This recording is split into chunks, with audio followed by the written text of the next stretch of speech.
కుర్చీలో కూర్చొని కరుగుడ్లు పెద్దగా చేసి చూస్తున్నాయి. ఎంఆర్ఓ లంచం కొంచెం కొంచెం తీసుకునేటట్టు లేడు కదా. అమాంతం 6 లక్షలు అడిగిండట ఓ సామాన్య రైతును. హాగో అవి ఇయ్యలేక గిట్ల ఎంఆర్ఓ ఆఫీస్ కు పెట్రోల్ పట్టుకొని వచ్చి మీద పోసుకొని కూర్చున్నాడు. ఇక ఆఫీసర్లు మాత్రం నిర్లక్ష్యానికే సిగ్గు అనిపించేటట్టు చూసుకుంటున్నారు తప్ప మీకు న్యాయం చేస్తామని అంటలేరు.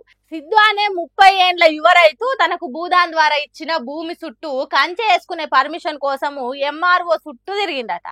అమాయకుని తీరుగున్నాడు, అడిగినంత ఇస్తాడని 6 లక్షలు డిమాండ్ చేసిండట. అంతేకాదు పెద్ద పెద్ద ప్రైవేట్ కంపెనీ వాళ్ళకి కట్టబెట్టే ఉపాయం చేస్తున్నాడట.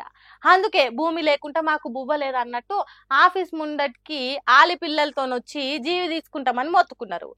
ఇంతగానం కుత్కెలు వంగ మొత్తుకున్నా మేము న్యాయం చేస్తామని ఒక్కరు అంటలేరు.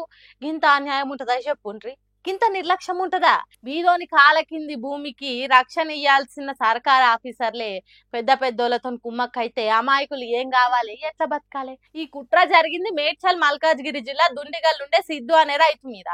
ఏందో ఏమో ఈ సర్కార్ ఆఫీసర్లు చేయబట్టి రైతన్నలకు కంటి మీద కుంకు లేకుండా అవుతున్నది. సిగ్గు లేదా అనే జీడిగింజ అంటే నాకేం సిగ్గు నల్లగానే ఉంటి కదా అన్నదట. ఆగో గట్లనే ఉన్నాయట దేశాన్ని ముంచి బయట దేశాలలో బరిదేగించి తిరుగుతున్న విజయ్ మాల్యా మాటలు. మన దేశం బ్యాంకుల తీరు సిగ్గుచేటుగా ఉన్నదని నికార్సైన నీతి మంత్రులు తీరుగా చెప్తున్నాడు. అప్పు కట్టనందుకు మాల్యా ఆస్తులు జప్తు చేసి వాటిని అమ్మే వేలం వేసో రికవరీ చేసిండ్రు. అయితే ఆ వివరాలు విడుదల చేయక దాచిపెట్టి దగ చేస్తున్నదని అంటున్నాడు. సెంటర్ పైసల మంత్రి 14,100 కోట్లను రికవరీ చేసినామని చెప్పింది. కానీ బ్యాంకులు మాత్రం ఆ వివరాలు విడుదల చేస్తలేదు. అంతేకాదు నేను తీసుకున్న అప్పు కంటే ఎక్కువ నా ఆస్తుల జప్తే చేసిండ్రు.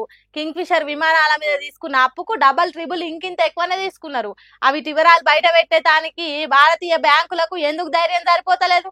ఇట్లా చెప్పకపోవడు సిగ్గు చేయటానికి కోపానికి వస్తున్నాడు.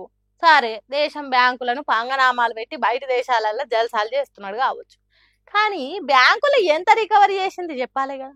అందుకే కర్ణాటక కోర్టుల కేసు కూడా వేసిండు. ఎంత తీసుకున్నారు, ఏమేమి తీసుకున్నారు అనే బ్యాంకు స్టేట్మెంట్లు ఇయ్యాలి అని డిమాండ్ చేస్తున్నాడు. మరి వాడు దేశం విడిచి దేశంలో ఉన్న బ్యాంకులను నిట్ట నిలువున ముంచి బయట దేశాలకు పోతే వానికి స్టేట్మెంట్లు ఎందుకు ఇయ్యాలి?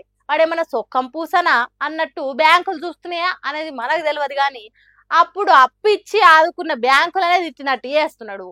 చూడాలి దానికి మన బ్యాంకులు ఎసోంటి కౌంటర్లు ఇస్తాయో.